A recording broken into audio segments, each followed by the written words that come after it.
ازيكم؟ عمرك فكرت تاكل وجبة محسوب السعرات الحرارية بتاعتها بالظبط؟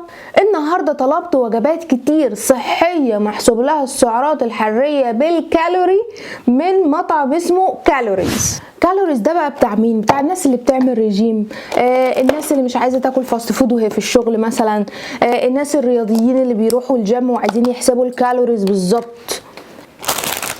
اول حاجه هنبدا بيها هي سلطه تونه باستا ومعاها الصوص بتاعها. هنحط الصوص بتاعها كده. ويا ترى سلطه التونه بقى او الطبق ده بالصوص بالحركات بتاعته دي فيه كام كالوري؟ 318 كالوري. ده بيبقى موجود في المنيو بتاعهم كده عشان تعرف انت هتاكل كام كالوري النهارده او في الوجبه دي كام كالوري. تشيكن فاهيتا 496 كالوري بالظبط. طيب الاسعار بقى، السلطه ب 115 والتشيكن فاهيتا ب 90.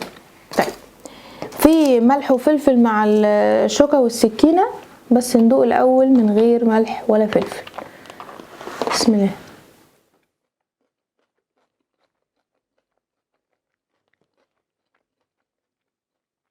دي ممكن نحط عليها شويه ملح وفلفل.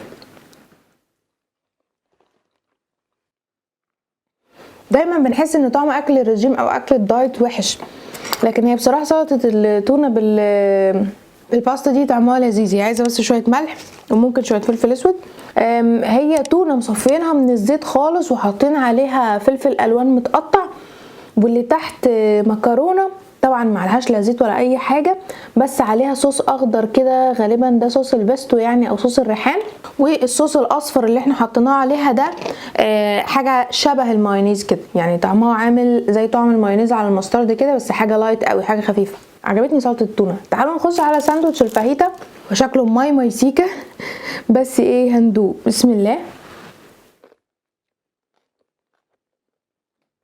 ده فراخ مشوية على الجريل وبصل وفلفل الوان وطماطم برضو مشوية على الجريل، واخده صوص احمر كده عامل زي صوص الطماطم او صوص البنجر، وواخده كمان مشروم وصوص اصفر زي صوص اللي حطيناه هنا. عشان اقول تقييم كويس ادوق قطمه كمان.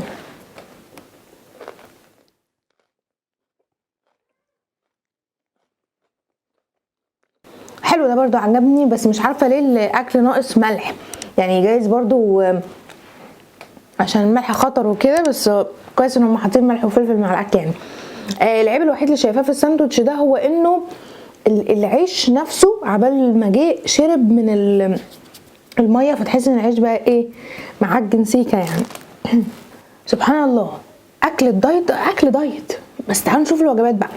نخش على اول وجبتين، ودول مكتوبين في المنيو اسمهم وجبات ماما، يعني كأن ماما هي اللي عاملاها لي بدل ما اخد اللانش بوكس في الشغل مثلا اقوم طالبه واحد من ده بقى وجبه كفته ولوبيا. طبعا كفته معاها رز بسمتي ولوبيا ووجبه فراخ مشويه ورز وفاصوليا. فعجبتني الفكره قوي. هل الفكره زي الطعم ولا لا؟ تعالوا نقول بسم الله وندوق اللوبيا. بقالي بتاع 20 سنه ما اكلتهاش.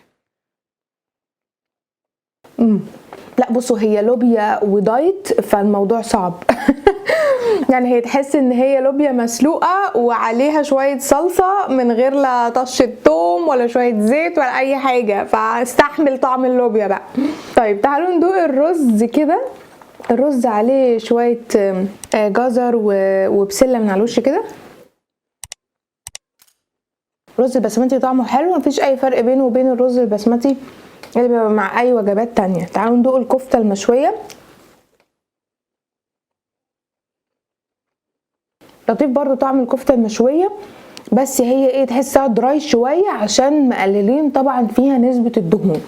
وجبه ماما كفته ولوبيا او كفته وفاصوليا ب 158 و 160. فيها كام كالوري بقى؟ الوجبه الواحده فيها حوالي 800 كالوري، 821 كالوري. واحده فيها 795 كالوري، اللي هو في حدود 800 كالوري، يعني الوجبه الرئيسيه بتاعت اليوم بتاعك. طيب تعالوا ندوق الفاصوليا، بما ان اللوبيا بصراحه ما عجبتنيش. تعالوا ندوق الفاصوليا.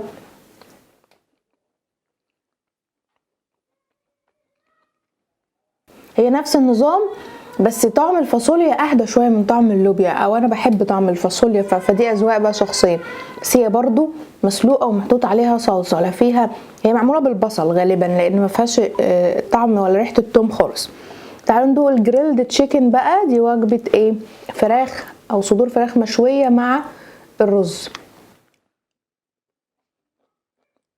الفراخ لذيذه برضو، متبله بتوم وزبادي وزعتر، باين فيها طعم الزعتر قوي، وطبعا مشويه على الجريل، فعجبتني. ممكن انا اخد وجبه الفاصوليا سواء مع الفراخ او مع الكفته، بس انا افضل الكفته اكتر يعني، والرز حلو.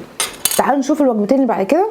الوجبتين اللي بعد كده هما وجبتين بقى ايه، يعني في الشيك منه، اللي هو سالمون، تمام، سالمون، جريلد سالمون وجمبري مشوي، وده بيبقى معاه خضار سوتيه ورز برضو. طيب تعالوا نبدأ بالجمبري، وده سعره بيكون 270 جنيه الوجبة. السالمون بقى عليه صوص كده لونه بني، تعالوا ندوقه مع الرز.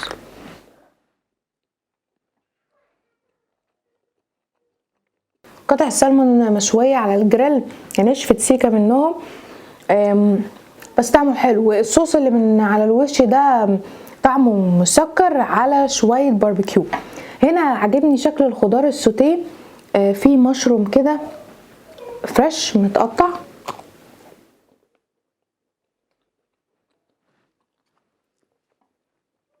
وندوق الكوسة.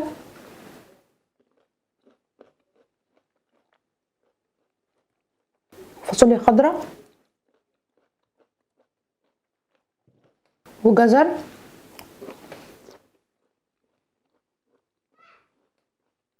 وحتة كورن. عجبني الخضار السوتيه بتاعهم لانه من نوعية خضار السوتيه اللي نضيفة وتحس ان انت هتاكل منها كمية فهتشبع. هم حاطين عليها زي فص ثوم كده وملح بسيط وفلفل اسود بسيط. الخضار شكله فريش. نتفق بقى ونختلف على السلمون نفسه. طيب تعالوا ندوق بقى ايه الجمبري. والجمبري كده جريلد مع بصل برضو وفلفل الوان. بسم الله.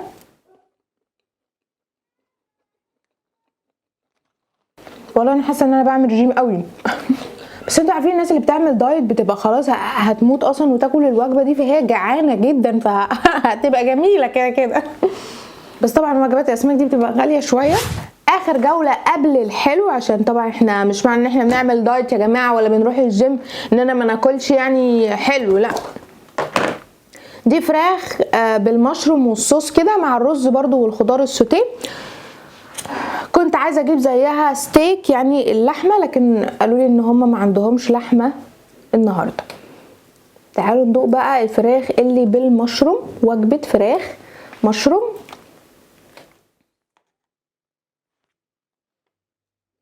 دي حلوه، دي احلى من الجريلد تشيكن، بس الصوص اللي عليها ده صوص زي البشاميل كده، مديها غناوه وطراوه وطعم زياده. المشروم طبعا للناس اللي بتحب اكسترا مشروم في اكلها.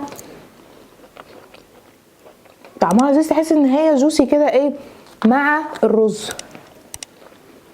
وطبعا نفس كميه الخضار السوتيه ونفس النوعيه.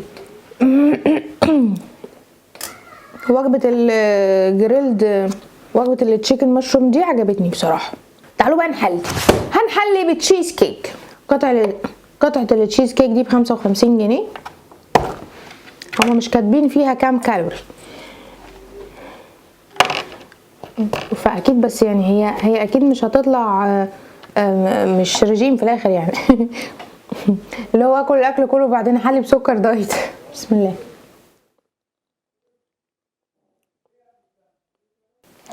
حلو، بس البسكوت اللي تحت مش عارفه هو ايه، مفتفت قوي قوي زياده عن اللزوم، بس حاسه طعم الكريمه لذيذ. طعم برضو المربى اللي على الوش لطيف، مش حاسه ان هي وحشه او مضايقاني او فيها افتر تيست. بس انا كده من السطعه.